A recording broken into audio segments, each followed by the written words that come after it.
Hi there, this is Balsamic Moon Tarot. Welcome to my channel. You are here because you are searching, and I am here because I recognize the searcher in you. Let us discover our fullest potential together. I am calling in a collective of mystics, misfits, and orphans, however you may connect with those three words, identities, categories, what have you. But truly, I welcome everybody so long as you can be kind and respectful. So I'm going to go right into it. Today we're doing a channeled reading for the collective. The first card I've pulled is Mint, and it says abundance, persistence, proliferation. If you are a gardener, if you have your own herb garden, I'm sure you're familiar with mint, and we all know mint grows very abundantly, very prolifically. It's actually a plant that we may need to be mindful of if we don't want it to aggressively take over our garden. But I love mint. I love the scent of mint. So if that connects with you, this is your reading. And let's keep going. Let's see what else we can get. What is the message for the collective today? Has to do with abundance. Personally, I'm feeling very refreshed. I feel exactly as how mint makes me feel. It's like I'm feeling like I have an extra pep in my step, like a extra zest for life. So I think this is great. I think this is positive. If this is also you, this is your message. Or if you are wanting this energy, right? This refreshment and this extra zing, extra sparkle. If that's what you've been wishing and hoping for, stick around, listen in, and let's make sure to get you the advice that you need at this time. So we have Own Your Star, number 22. Very cool. This is a sea star. Is that the right word? Why do I think that's wrong? No, this is a starfish. That's what they're called, right? A starfish. But yeah, we have other shell beings, shellfish, not shellfish. We have other shells in the picture. So this is an ocean-born star. A star of the sea, a star of the ocean. Stella Marie, I believe. Yeah, Stella Marie translates to star of the sea. Number 22, which is the number 4, which is a card of a number of manifestation, stability, authority. In the tarot deck, it's the Emperor. And what's interesting is that this starfish has 5 points. It's a 5-pointed star, which makes me think about Venus, the Venus cycle. You can do some research on that if that's something you're curious about. So it's making me think about a life that is truly led by our heart, by our joy, our passion, our values. This is a life in which you have a vision for everything. It's like everything fits in with its own purpose. It's like a tapestry of life, right? It's like you are weaving together a beautiful, elegant, peaceful existence in which all the elements and aspects of your life interweave together and support each other, even when they seem very different and disparate. You are finding a way to integrate these disparate elements of your life and to make it more rich, make it more deep, make it have a deeper, richer, more meaningful existence, more purposeful existence. So when I say that, what I'm trying to make clear is that this is not about aesthetics. This is not just about style, although that may very well be a big part of it. It's not about how your life appears to you or to others. It's about how your life feels from the inside out, and how that feeling of love and passion and joy and even tenderness, how that feeling makes its way through every corner of your existence, okay? So, wow, we're gonna start there. I got the word cherish, and if you know the song, cherish is the I don't know the lyrics. Cherish is the way I feel. Da, da, da, da. Anyway, look up the song Cherish by The Association. I'm pretty sure that's the name of the group. It's oldie but goodie. And that's totally like the feeling and the vibe I'm getting so far from this reading. Wow, I love this. I love this energy coming in. So I'm just going to take a sip of coffee and then I'm going to keep going.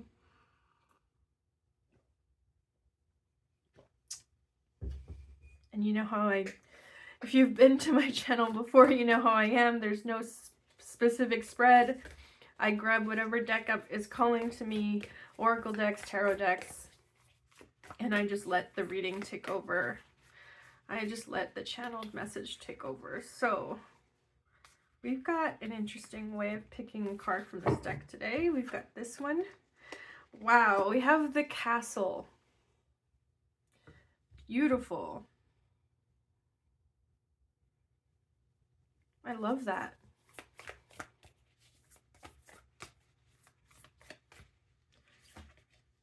And we have the Mirror. Wow, and this is the... Oh no, that's not the next in sequence, but the Castle and the Mirror is really interesting together.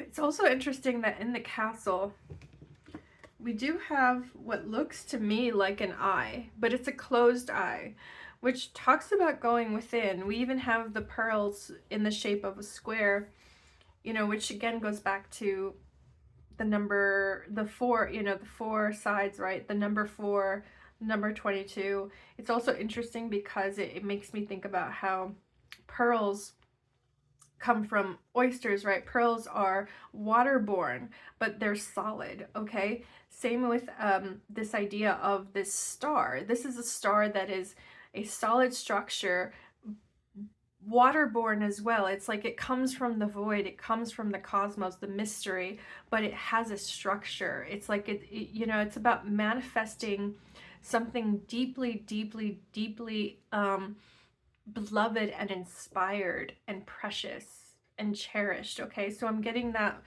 sense from the pearls and the starfish and the rose. Okay, it's interesting how mint would show up here, because this is coming to me from, this message seems to be rising up from the depths like a lotus flower, but the mint is like very ephemeral and earthy at the same time. The mint, to me, the mint is like showing up as a truly like seize the day type of message. It's about appreciating that every day on earth, every day you are alive, has its own blossom. It has its own life cycle, from the sunrise to the sunset, or from the moment we wake up to the moment we go to bed.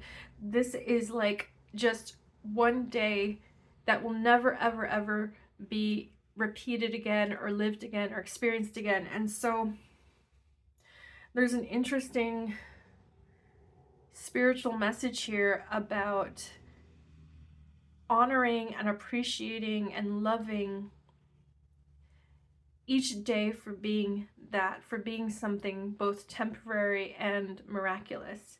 No matter how painful this day may be, it may be a difficult day of struggle, it may be a difficult day of sorrow, but it's the temporality of it. It's the fact that this day, once it's done, it you know, it's like water through your hands. It just passes through.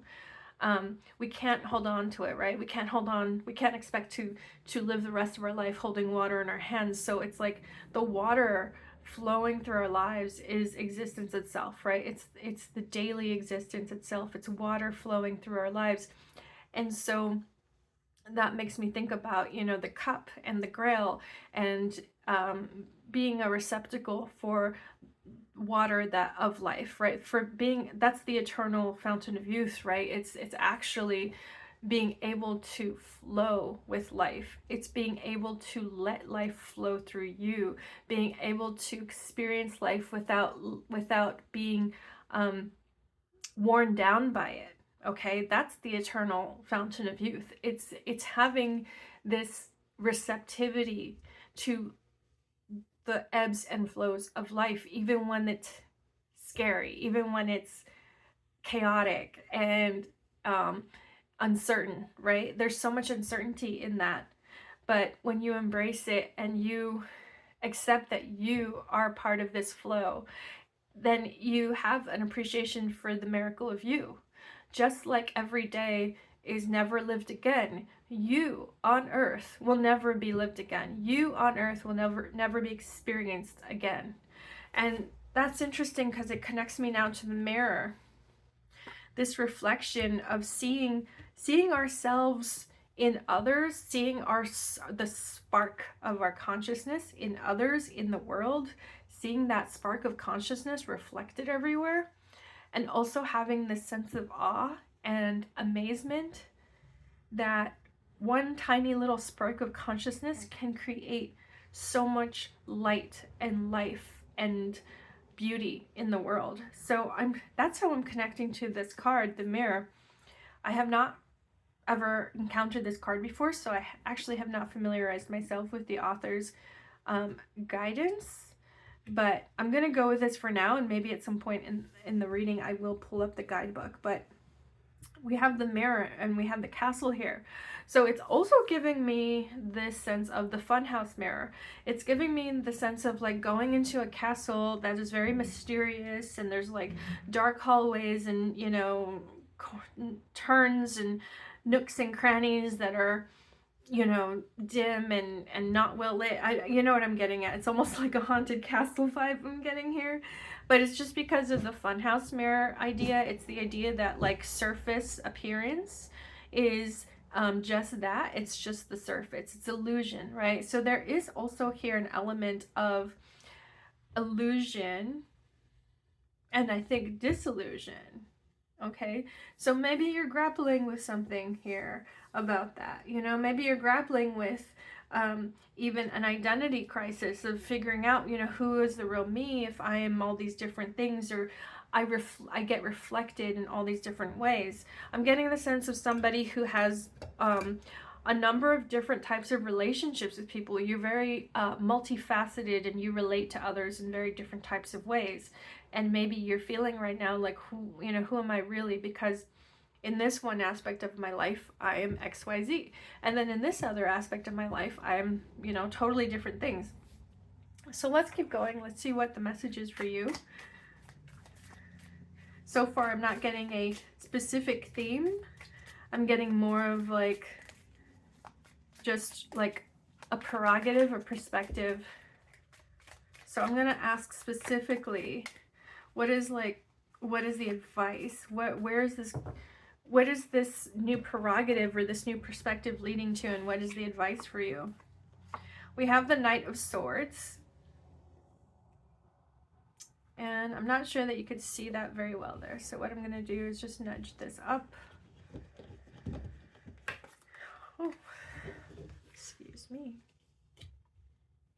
And there we go. Knight of Swords. Seven of Wands. And the Magician. Wow. Okay.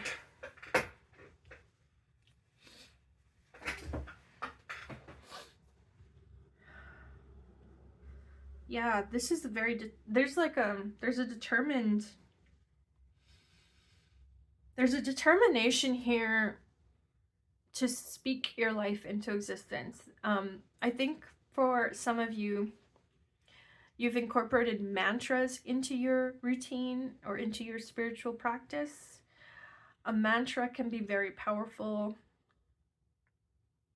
There's a more conscious intention to use your words both wisely and sparingly. So for some of you, you're starting to really understand how thoughts are energetic, and thoughts, our conscious thoughts, have a ripple effect energetically. It has a ripple effect in our own consciousness and in the world around us. And I think for some of you, you are, really, really, really understanding that better. And so you are catching yourself when you have a thought, like a flippant, reaction or something, when you have like this knee-jerk reaction, and then you realize, what, what is that really thinking? What am I really thinking there? So you have a knee-jerk reaction, and then you sort of go deeper and you unpack, like, what is the thought, and then what is the belief behind that thought. So I hope that makes sense. I want to give an example, but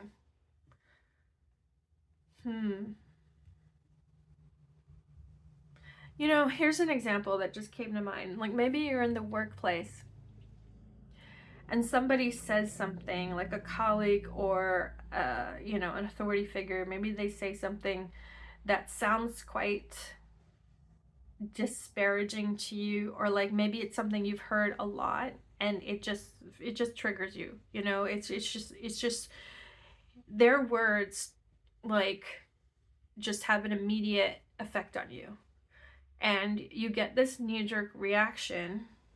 You get very angry, maybe you feel your blood boil even. But instead of letting the anger kind of take over, you're pausing to reflect, and you're recognizing that what they said, their words, don't have to have the power that you're giving them. Like, because you've heard it before, and because you've experienced this emotional response before, you're sort of pausing yourself to be like, you know what? I don't need to do this. Like, I can get off this ramp here and not go through this whole rigmarole emotionally, right? Because once you get flustered, it's like then you have to resolve it, and then you have to process it. I feel like you're becoming much more controlled and intentional in this in that type of manner, where you are choosing more wisely whose words and what words, or who's, not even the words, but like who gets to have that power over you, so like in this instance, maybe, this is a case where, like, I'm just not going to even give that any energy, like, just in one ear out the other, because you just know it's not worth your time, it's not worth your energy, and it's not worth you spending even like half an hour to process it.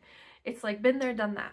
So you're just letting it pass through you. You're just not even engaging with it. So that's one example. But then there's also this example that I was trying to get at initially, which is like when you yourself have a thought that tends to trigger an emotional response. I mean, what's a very common one, right? I think a common one, especially with women, is things about our self-image, things about our physical appearance, like maybe showing up to a party and immediately feeling like, oh, I didn't dress right, I don't know, or just, yeah, like just feeling self-conscious, maybe feeling like everybody here is more beautiful than me, or more glamorous than me. And instead of just letting that thought go unchecked and uncritiqued, you, in this magician power here, right? You have the power now to take that thought and take the feeling underneath it, and the belief that's underneath it, which is that, I'm not good enough. Take that belief and dismiss it, and just be, and just decide, what, this does not serve me. I am not going to believe that. I refuse to let this belief undermine me. See, that is really powerful. It's choosing to acknowledge and critique and release the beliefs that undermine you, that undermine your power, that undermine your faith and confidence in yourself. That's amazing. Okay. Wow. And you know what? That goes back to own your star. That goes back to own your star, because stars are not just stars in the sky. Stars show up in the ocean. Stars show up in numerous ways in the manifest reality. So it's recognizing that our uniqueness and the way we may be different from everybody else, or the way we may be different from the conventional idea of something, is our power. It is our strength, right? You know,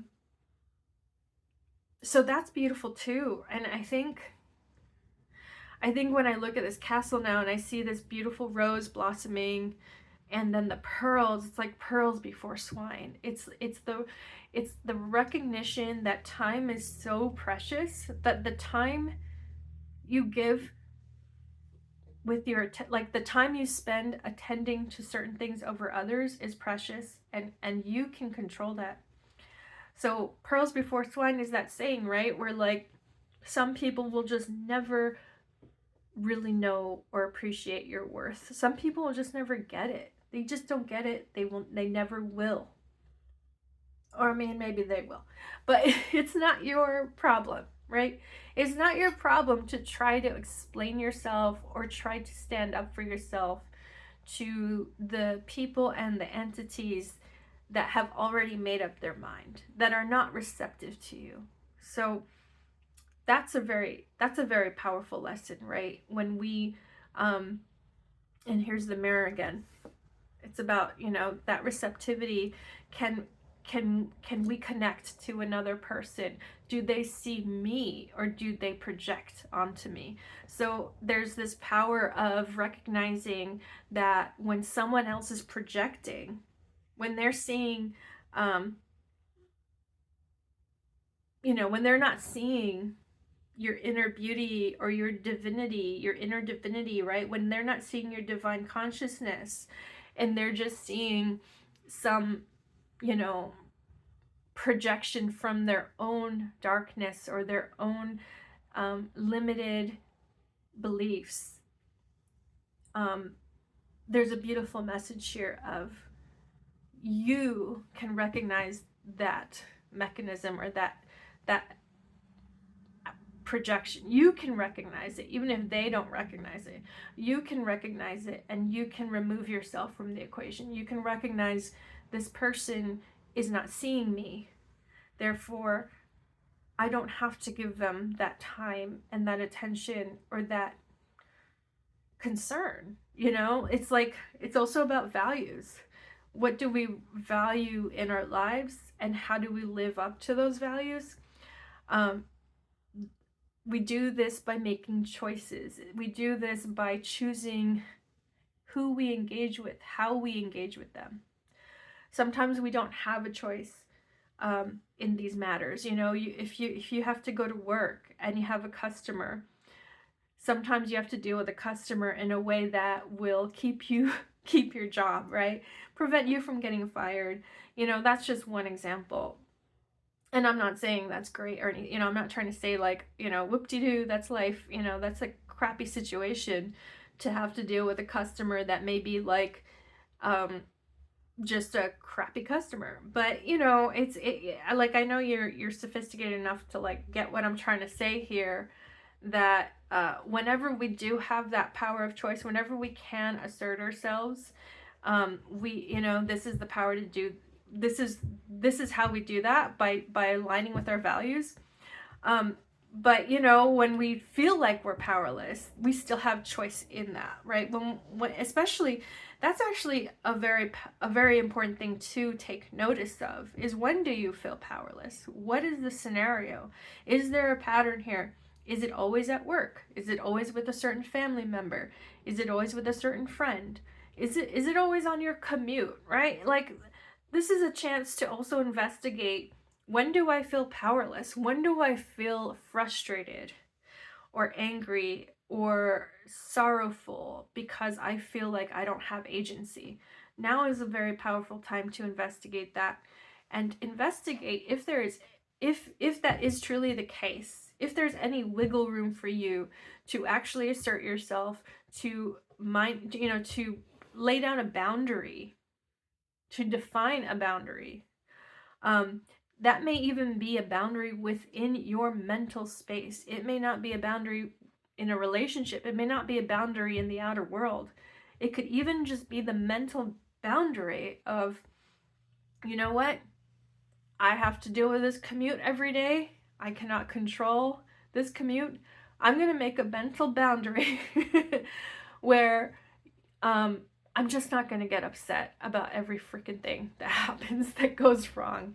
You know, it's just like let go and let God. Just release that need to care.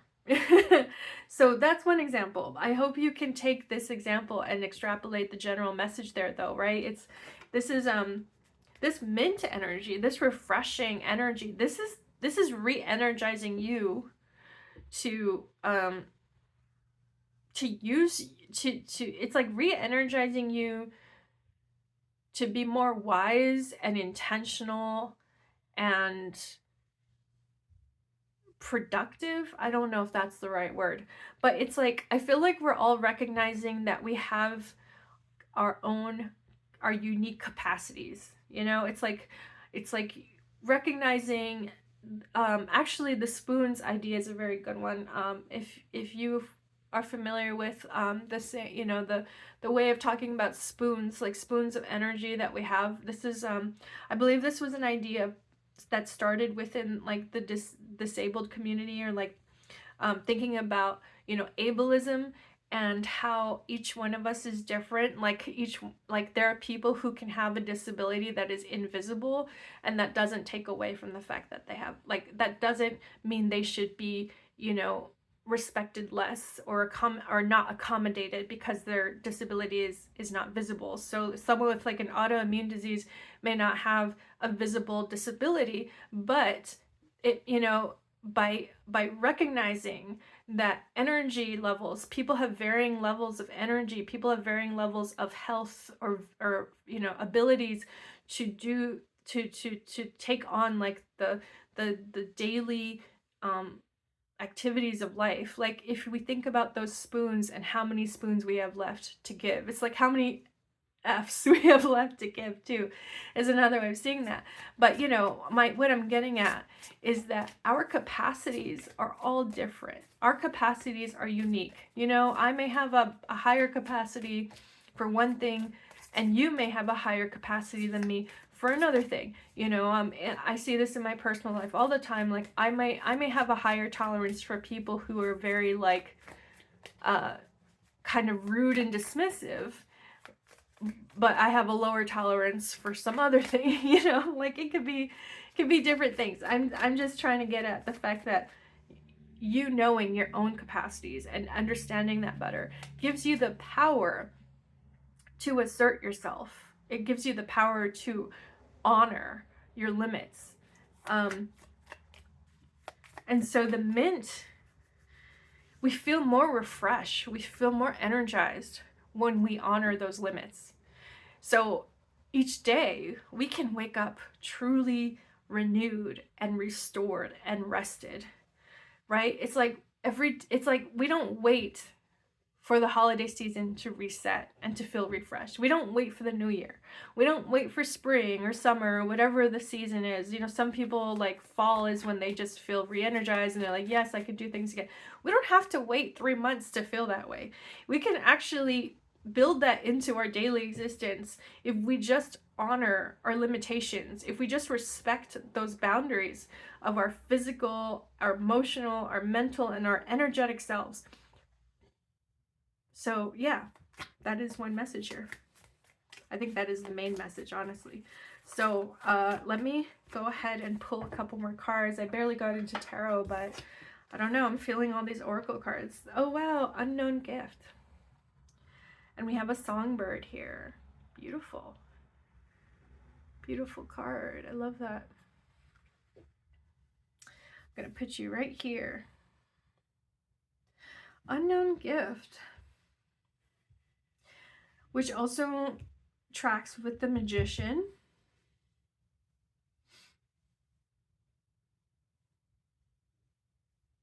Yeah. So I do think there's an exploration of self happening here. You know, it's like either you're having a glow up or you're just reinvigorated to transform yourself somehow. Like it could be a glow up, it could be like a makeover, it could be maybe you dress different, you're intentionally choosing a different wardrobe, but there's some kind of exploration of how you show up in the world, how your manifest self appears or exists. I don't know, I'm not trying to get too vague here, but I just feel like because you are exploring your own uniqueness, there is a gift, there is a talent that's going to come into consciousness. You're going to have more clarity about what that talent is, how it looks, how it feels, how it expresses itself. That's the thing, is that I feel like it may be a talent that doesn't just show up automatically. Like it's like when you're in a certain mode or setting or environment, this talent just flourishes.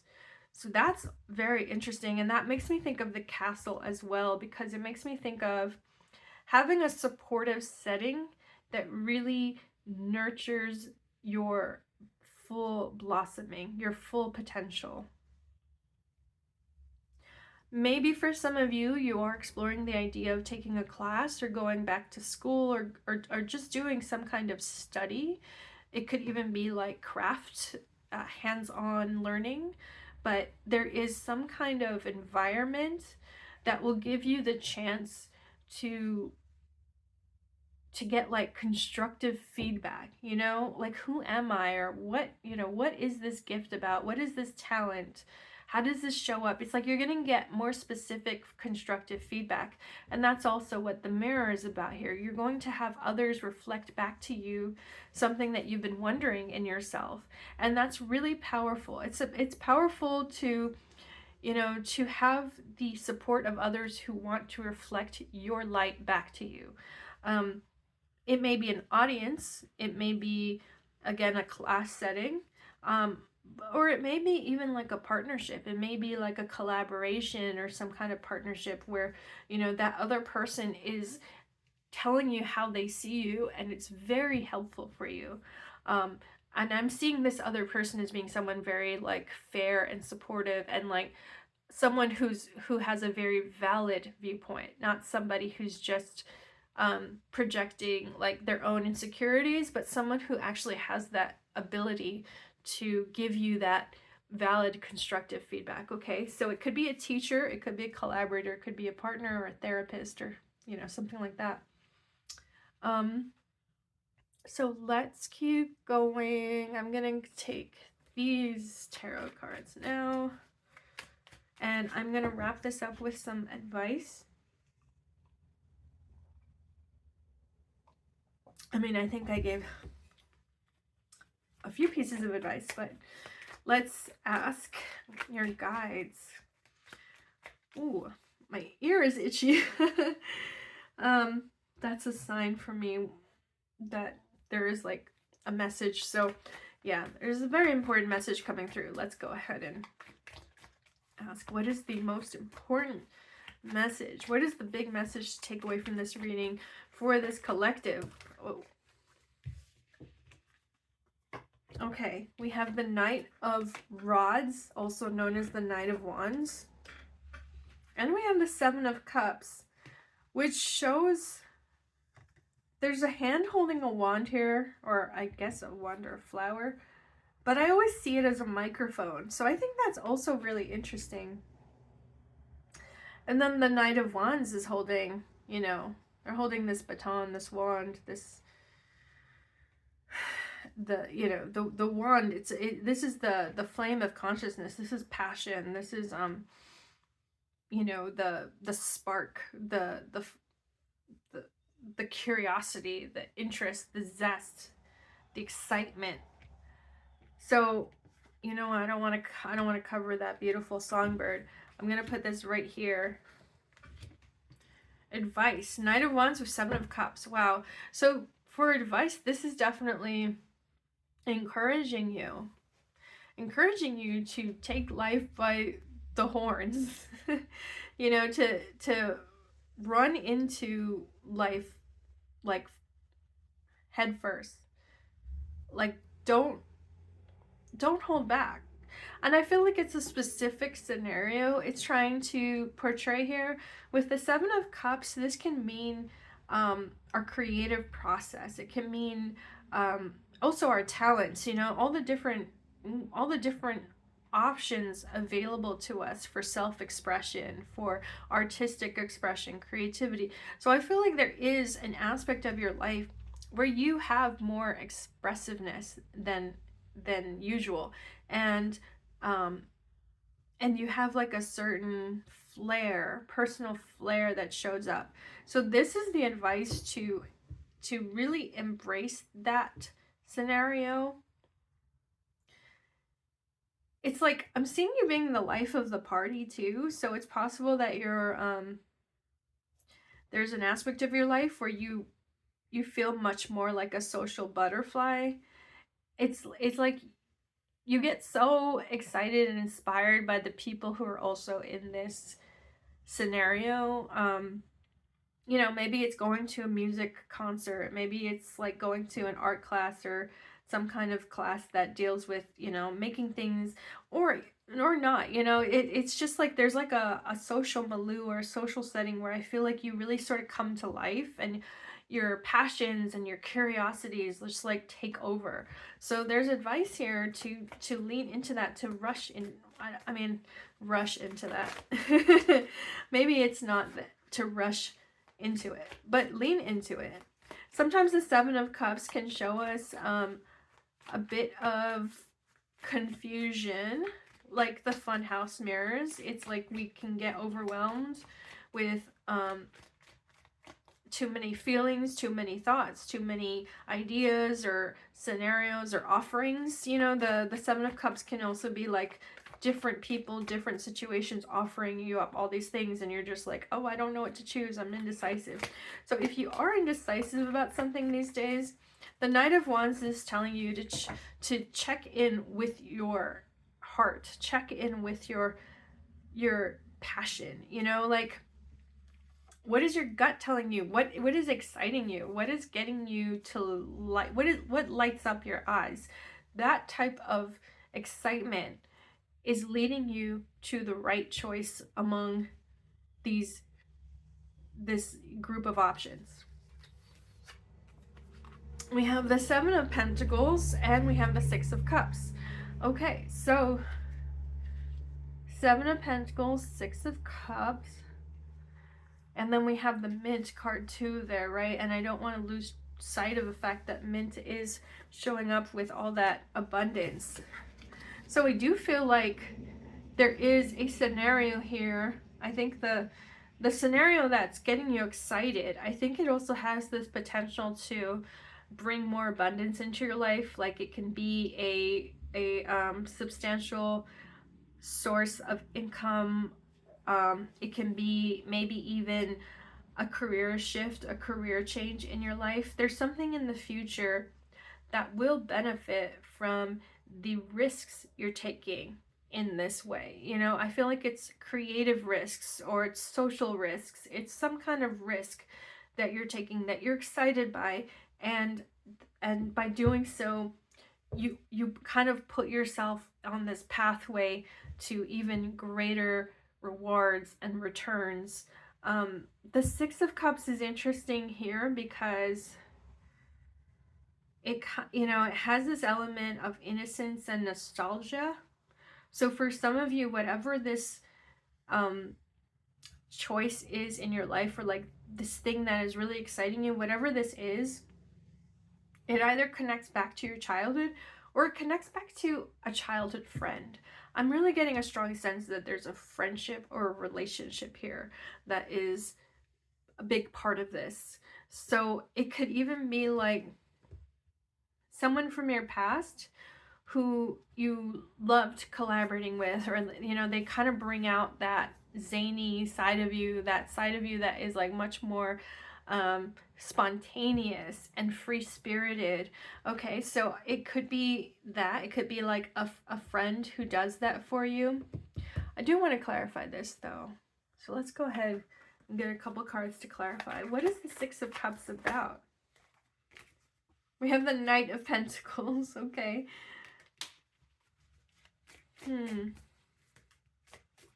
A work friend, a work colleague. We have the Three of Swords. Okay. Could also be someone that you were together in the past, like you had a relationship in the past, but at some point your lives diverged,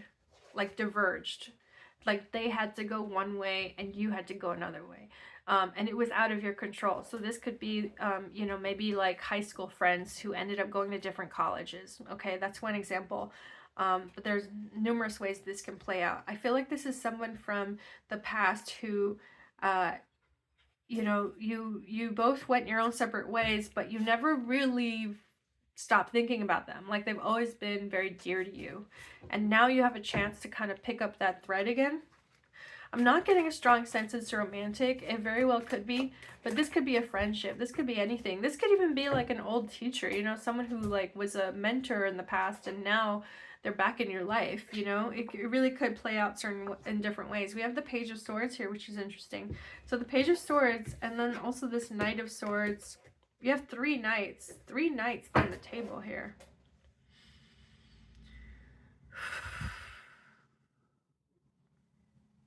Wow.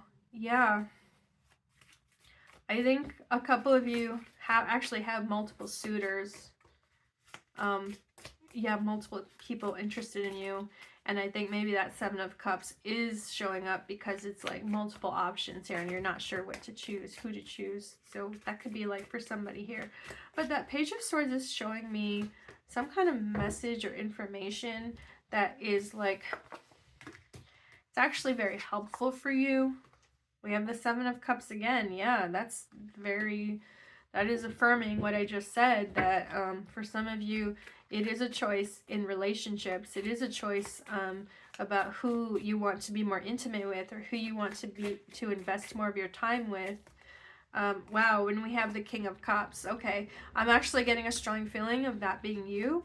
I feel like you are the King of Cups. You are somebody with that emotional maturity and that emotional intelligence.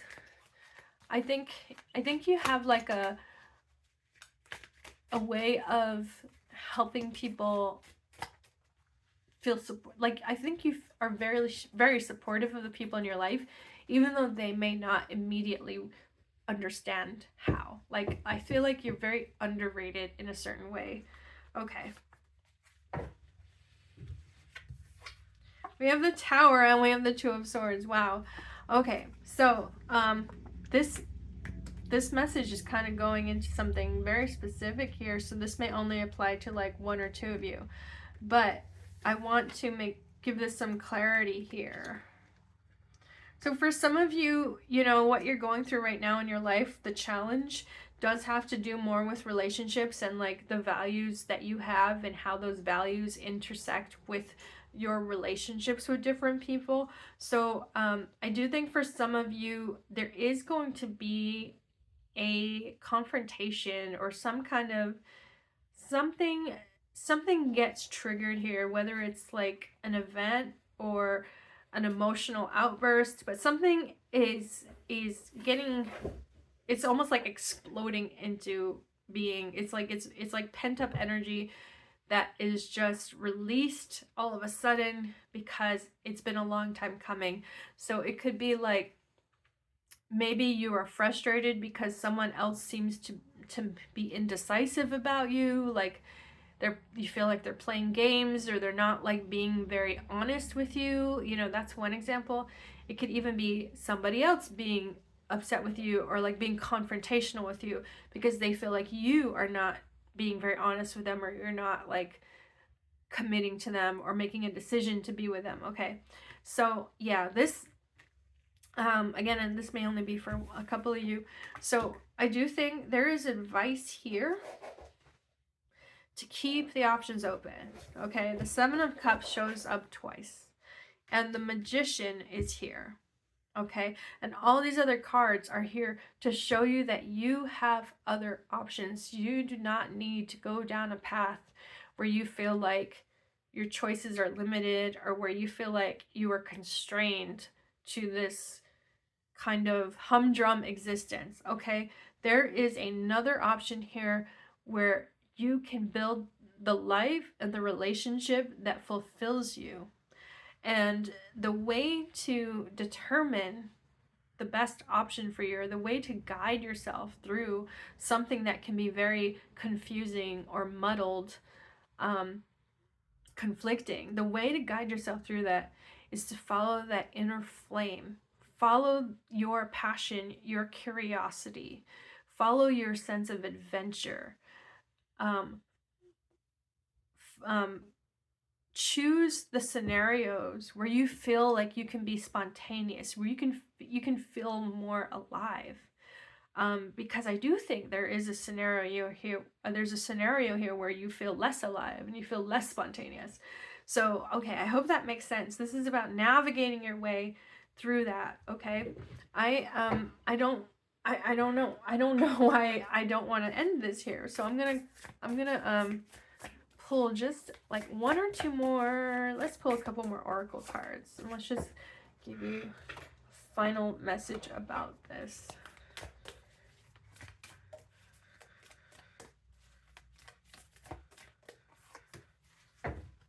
There we go.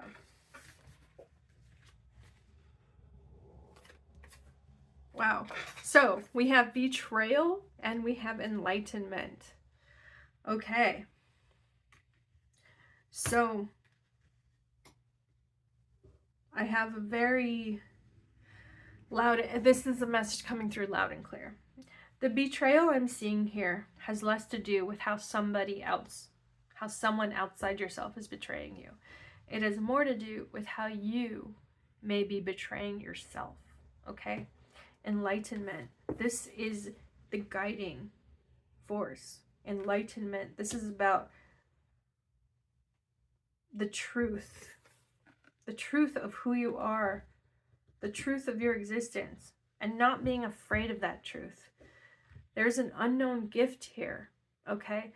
You have yet to explore all the possibilities of your unique talents and contributions in this lifetime.